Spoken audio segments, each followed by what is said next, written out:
manifested itself became a big issue in my young life. And it continued to be a problem up until as recently as last year. Verbal, emotional, physical. It wasn't just anger, it was rage.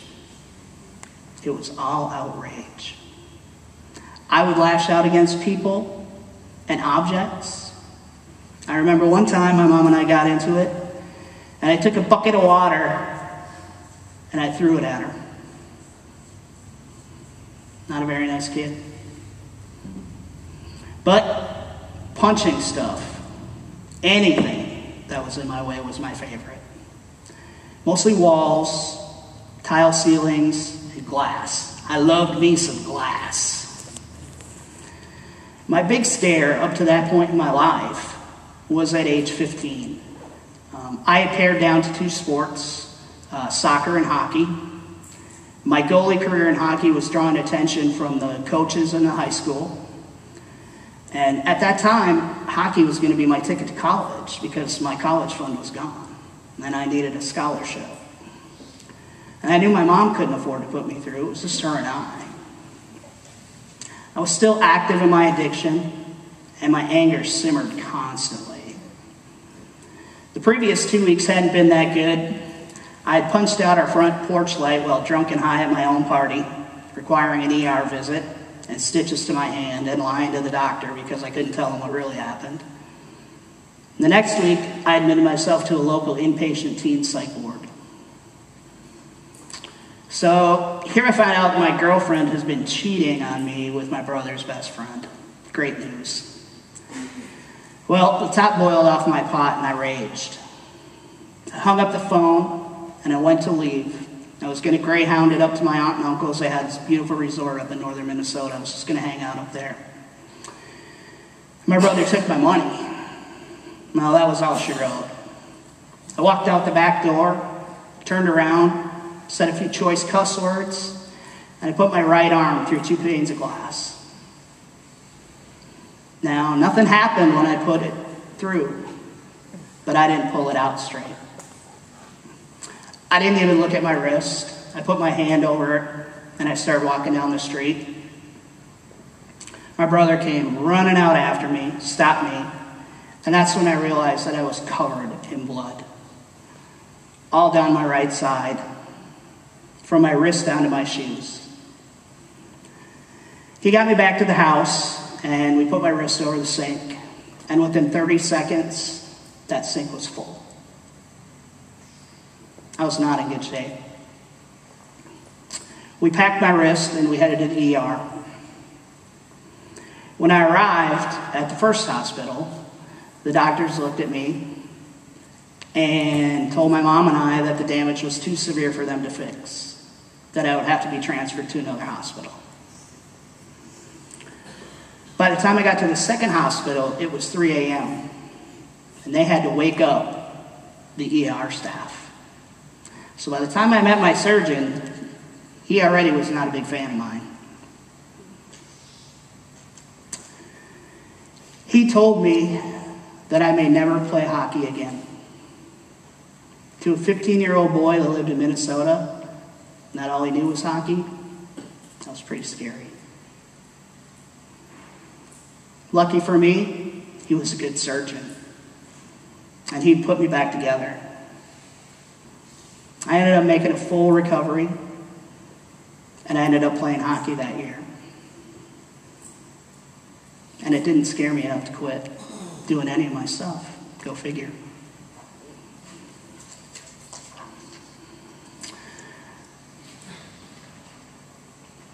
So you've heard about my little escapades. There was a history of mental illness in our family as well. My mom suffered from depression, lots and lots of depression. And when I was 13, I had to commit her to a psych ward for 30 days. I had to grow up fast, and the child had to parent the adult. It was a difficult situation, to say the least. But I was also predisposed to that depression, and I fought that my whole life. We'd also been down the counseling route, and with limited success. And a lot of it was I was still hiding behind the drugs, the alcohol, and I wasn't dealing with what was really going on. During my junior year in high school, I became acquainted with the law from the criminal side, not the victim side. This was yet another downward turn in my young life. Not sure if you know, but hockey equipment, especially goalie equipment, is not cheap. Cost of a total package of goalie gear can run upwards of $2,000 to $5,000. We didn't have that kind of money, and I needed new equipment. So my friend and I hatched this plan. We thought it was a good one, always is in theory, that we were going to trash my moped, have them steal it. I'd file an insurance claim, I'd get the money, nobody would get hurt, I'd get what I needed. But the plan was doomed from the start. Cops figured out what happened because my friend and I weren't smart criminals, and they came into my job and arrested me on one count of filing a false police report. I was defiant through the whole process, but the judge cut me a break. I think he saw I was scared. He gave me 48 hours of community service, 1 year probation, and he hung 90 days at a juvenile detention over my head, just for good cause. That was my only brush with the law, luckily. I was cradle Episcopalian, and I tell you that now just because you've heard of the insanity of my life. And my dad sang in the choir, was an acolyte director. I was in the junior choir. We went to church as if nothing ever happened. I never had really a relationship with Christ model for me until a couple of years ago.